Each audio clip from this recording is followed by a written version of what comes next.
کیا عمران خان اور اسٹیبلشمنٹ کے درمیان کوئی مذاکرات، کوئی بیک چینل ایگزسٹ کرتا ہے یا نہیں کرتا؟ یہ بڑا امپورٹنٹ کویسچن ہے، لیکن اس سوال کی طرف آنے سے پہلے پاکستان کی سیکیورٹی سچویشن کے اوپر ایک چھوٹا سا میں انٹرو کے اندر 2-4 باتیں کہنا چاہوں گا۔ ہم نے کل بھی پروگرام کا آغاز اسی نقطے سے کیا تھا۔ بنوں کے اندر 12 سیکیورٹی کے ہمارے اہلکار، اس قوم کے 12 بیٹے شہید ہوئے، اور یہ پہلا دن نہیں ہے۔ آپ پچھلے چند دن کی خبریں پڑھیں، تعداد گننی شروع کریں، جنگوں میں جتنے فوجی شہید ہوتے ہیں، ہمارے ملک کے اندر دہشت گردی کے واقعات کے اتنے زیادہ فوجی شہید ہو رہے ہیں، لیکن ہمارا response up to the mark نہیں ہے۔ معذرت کے ساتھ جن لوگوں کی ذمہ داری ہے ان کو زیادہ مؤثر طریقے سے اس ایشو کے اوپر فوکس کرنا چاہیے۔ سب سے بڑی ذمہ داری الیکٹڈ گورنمنٹ کی ہوتی ہے۔ فوج کا کام لڑنا ہے، لیکن ذمہ داری اٹھانا اس وقت موجودہ حکومت کا کام ہے۔ شہباز شریف صاحب اور پارلیمان کے اندر موجود بیٹھے وہ تمام لوگ جو اس حکومت کا حصہ ہیں، پہلے وہ ذمہ داری اٹھائیں، اور اگر کہیں ناکامی ہے ان لوگوں کو اکاؤنٹیبل ٹھہرائیں۔ یہ کوئی مذاق کی بات نہیں ہوتی کہ آپ روزانہ 8-10 شہداء جو ہیں ان کی ہم وہ جسم اٹھاتے ہیں جسد خاکی، اور پھر اگلے دن کہتے ہیں کہ نہیں ہم نے تہیا کر رکھا ہے۔ آپ کی اسٹریٹجی زیادہ مؤثر ہونی چاہیے کہ دہشت گرد آپ کے اوپر حملہ آور نہ ہو سکیں، ان کو حملہ کرنے سے پہلے ان کی پناہ گاہوں کے اندر جا کے ختم کیا جا سکے۔ ہمارے ہاں ایک بارڈر سچویشن بھی ہے کہ سرحد پار سے دہشت گردی کا بہت زیادہ سپل اوور ہوتا ہے، لیکن کیا ہمیں مؤثر طریقے سے بارڈر مینجمنٹ نہیں آتی؟ یہ ایک سوالیہ نشان ہے۔ اسی طریقے سے بلوچستان کے اندر BLA کے خلاف، مجید بریگیڈ کے خلاف اور دیگر جو دہشت گرد گروپ ہیں ان کے خلاف گزشتہ روز ایپیکس کمیٹی نے آپریشن کرنے کا اعلان کیا۔ جو بھی دہشت گردی میں ملوث ہے، وہ پاکستانی قوم کے سویلینز ہوں، پولیس کے جوان ہوں یا فوج کے سپاہی ہوں، کسی کی بھی شہادت میں ملوث ہے، اس کا خاتمہ کرنا یقینی بنانا چاہیے۔ لیکن کیا ہماری کنسسٹنٹ اپروچ نہیں ہونی چاہیے؟ کبھی ہم کہتے ہیں کہ یہ دہشت گرد ہے، ان کو خاتمہ کرنا ہے، کبھی کہتے ہیں ہم بھائی ہیں، ان کو گلے لگانا ہے۔ پریزیڈنشیل پارڈن سے جن لوگوں کو رہا کیا گیا، الزام دینا بہت آسان ہے، ہم کہیں گے کہ عمران خان بہت بیوقوف تھا، اس نے یہ سارے بندے چھوڑ دیے، لیکن اس وقت کی اسٹیبلشمنٹ کی مرضی کے بغیر، اپروول کے بغیر اور ان کے پالیسی انیشیٹو کے بغیر عمران خان جیل سے ایک بندہ رہا نہیں کر سکتا تھا۔ تو کیا یہ ساری چیزیں ہمیں بیٹھ کے ایک دفعہ غور نہیں کر لینی چاہیے؟ وہ جو روزانہ جن کے ہم لاشیں اٹھاتے ہیں وہ اسی قوم کے بیٹے ہیں، میرے بیٹے ہیں اور آپ کے بیٹے ہیں، تو ہمیں اس کے اوپر غور و خوض کرنا چاہیے۔ ہم ان ٹاک شوز کے اندر اس کے اوپر بہت زیادہ بحث مباحثے نہیں کرتے، لیکن ہمارا فوکس اس کے اوپر ہمارے لیڈرشپ کا، ہمارے اسٹیبلشمنٹ کا، ہماری پارلیمان کا اس کے اوپر بہت سنجیدگی کے فوکس بھی رہنا چاہیے اور اس کے اوپر فالو اپ بھی رہنا چاہیے۔ آج پروگرام کے آغاز میں ہمارے ساتھ سینٹر فیصل واڈا صاحب سینئر شریک گفتگو ہو رہے ہیں۔ فیصل واڈا صاحب، پہلے ایک کامنٹ اسی پہ کرتے ہیں، یہ جو روزانہ ہم 10 شہداء اٹھا رہے ہیں، کیا یہ قابل قبول ہے؟ ندیم ملک صاحب، بہت شکریہ آپ کا، اور بہت اچھا آپ نے انٹرو میں ان شہیدوں کی بات کی۔ اور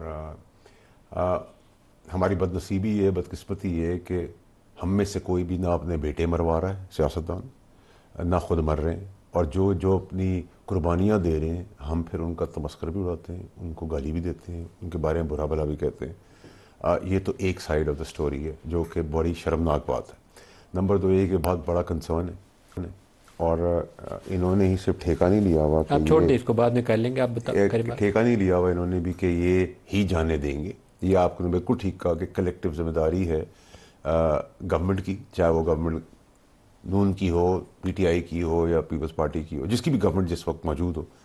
اور یہ بھی میں آپ کا بالکل 100% آپ کی اس بات کو مانتا ہوں کہ جب جو ڈیسیجن PTI کی گورنمنٹ کے دوران غلط ڈیسیجنز ہوئے، وہ بھی مشترکہ فیصلے تھے، کوئی سنگل آؤٹ فیصلے نہیں تھے، تو یہ تو اس میں کوئی دو رائے ہونی نہیں چاہیے۔ لیکن ہمیں we should hold these people accountable, جو اس قوم کے بچوں کی شہادتیں اٹھا رہے ہیں اور ہمیں عقل نہیں آ رہی ہے۔ ہم ایک دن کہتے ہیں رائٹ چلو، دوسرے دن کہتے ہیں لیفٹ چلو۔ دیکھیں نعیم علی صاحب، یہ ایک انفارچونیٹ بات ہے کہ کنسسٹنسی جو ہے پالیسیز کی نہیں رہتی ہے۔ ہمارے ملک پہ تو ہے ہی نہیں، باقی ملکوں میں نہیں، ہر آدمی آتا ہے اپنی پالیسی بنا دیتا ہے، چاہے وزیر اعظم کوئی بھی ہو، جتنی مخالفت بھی ہو، اگر اس نے کوئی اچھے اقدام کیے تو اس کو اگلے پرائم منسٹر کو کہنا چاہیے، نمبر 1۔ اور میرے خیال سے یہ ٹف ڈیسیجن لینے پڑیں گے، اور جو قربانیاں دے رہے ہیں اور جو اس میں ملوث ہے ان کے خلاف آپ کو کھلا کے پولیٹکس کو سائیڈ پہ رکھ کر آپریشن کرنا پڑے گا۔ لیکن ہماری فوج کے اندر نا ان ہاؤس وہ ایک ہوتی تھی وار گیمنگ، ابھی بھی یہ کرتے ہوں گے، اس پہ لانگ ٹرم تھنکنگ ہونی چاہیے۔ کابل جب فال ہو رہا تھا، جنرل فیض وہاں چائے کی پیالی سرینا ہوٹل میں پیتے ہوئے وہ کہہ رہے تھے every thing is under control, don't worry. تو فوج کو اس پہ غور کرنا چاہیے کہ پاکستان کو اس چائے کی پیالی کا فائدہ ہوا ہے یا ہم نے اس چائے کی پیالی کا بہت بڑا خمیازہ بھگتا ہے۔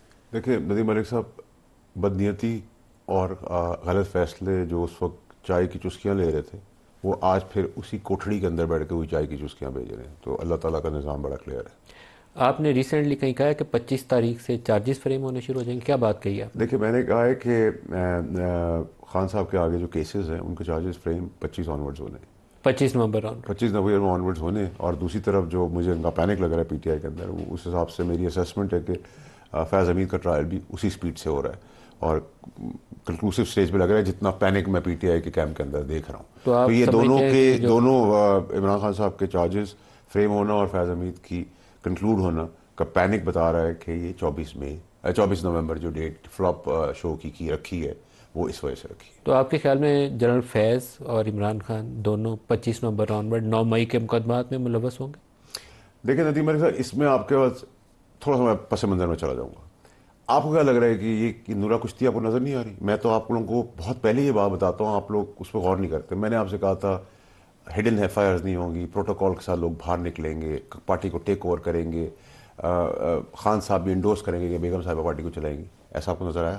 آپ کو کیسے نظر آ رہا ہے کہ گنڈا پور ہر دوسرے دن جیل کھل رہی ہے اور جیل میں جا رہا ہے؟ ابھی بھی ملاقات ہوئی ہے. ٹھیک ہے, یہ کیسے ہو رہا ہے؟ یہ سب چاہتے ہیں. اور یہ یاد رکھیے گا ندیم ملک صاحب, 70 سال کی ہسٹری ہے تھرڈ ورلڈ کنٹریز کی, صرف پاکستان کی نہیں, تھرڈ ورلڈ کنٹریز کی, کہ پاپولر لیڈر جب جیل میں ہوتا ہے تو مفاد پرست رشتہ دار, خاندان, پارٹی ورکرز جو ہیں اس کا بینیفٹ لیتے ہیں. اور اللہ نہ کرے پوری دنیا میں تھرڈ ورلڈ کنٹریز میں جو مر جاتا ہے پاپولر لیڈر, اس کے اوپر 70 سال تک پھر سیاست ہوتی ہے. تو آپ کو یہ نہیں نظر آ رہا کہ سب کیا چاہ رہے ہیں؟ خان کو کیا ریلیف مل رہا ہے؟ خان صاحب کو ریلیف کیا مل رہا ہے؟ خان صاحب کے ارد گرد کے ہر آدمی کو ریلیف مل رہا ہے. کیوں؟ کیسے؟ اور خان صاحب کو بند کمرے میں جو ان کے ٹھیکیدار, جو ان کے دوست بنے ہوئے ہیں پارٹی کے لوگ, ٹھیک ہے, وہ کیا لا کے دے رہے ہیں؟ وہ لا کے یہ بتا رہے ہیں آج ہم نے آپ کے لیے اے سی لگوا دیا. ایک مثال دے رہا ہوں, آپ کو چائے کی پیالی دلوا دی, ٹھیک ہے, اور اس کے اگینسٹ کچھ کروا کے بھی دے رہے ہیں, کر رہے ہیں نا. اب آپ کا جلسہ آ رہا ہے, آپ کو کیا لگتا ہے کہ وہ کیسے ہو گیا تھا کہ وہ کے پی کے ہاؤس میں چلے گئے, پھر وہاں سے ڈگی میں بیٹھ گئے, پھر وہ نمودار ہو گئے اسمبلی کے اندر؟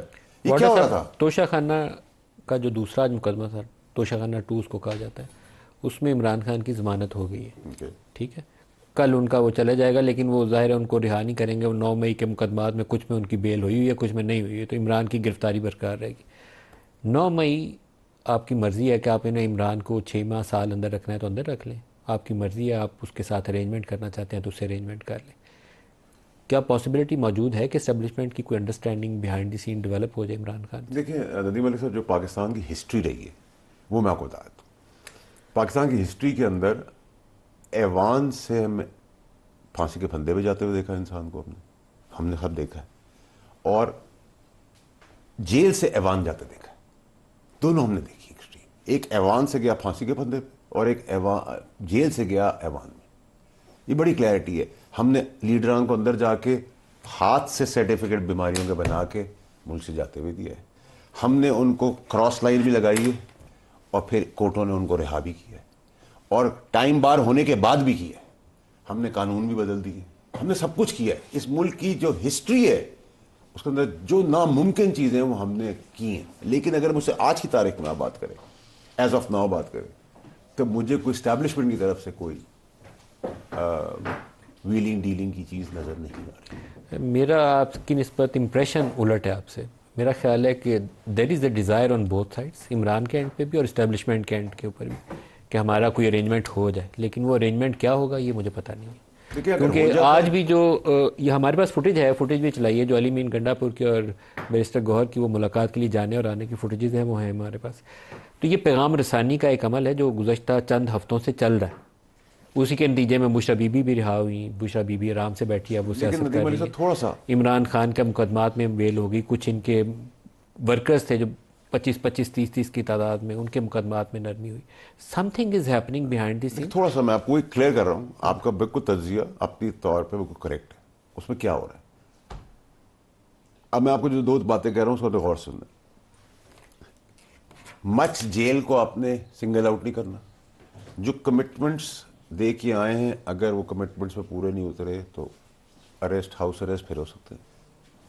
تو میں یہی کہہ رہا ہوں کہ اندر خان نے جو کمپرومائز ہیں, جو 6 مہینے سے میں چلا مچ جیل کا آپ نے ذکر کیوں کیا؟ میں انڈرسٹینڈ میں تو ایسے ہی کہہ رہا ہوں. ٹھیک ہے, آپ خان صاحب کے لیے کہیں ریلیف نہیں نکال رہے. آپ خان صاحب کے لیے دلدل پہ دلدل بنا رہے ہیں، کیونکہ خان صاحب جتنے دلدل میں گھسیں گے اتنے فائدہ آپ کو ہوگا، اس پارٹی کے لوگوں کو فائدہ ہوگا. اور یہ آپ لکھ لیتا ہے ندیم ملک صاحب کہ خان صاحب اگر آپ مثال کے طور پہ اگر کل باہر آ جائے تو یہ جو آج M N A M P A جو سینٹر بیٹھے ہوئے اس میں سے 70% وہ لوگ ہیں جو واپس کبھی نہیں آئیں گے. Does not matter. عمران نے ان کو out of nowhere ticket دیا اور وہ یہ کہہ رہا ہوں وہ واپس نہیں آئیں گے، لیکن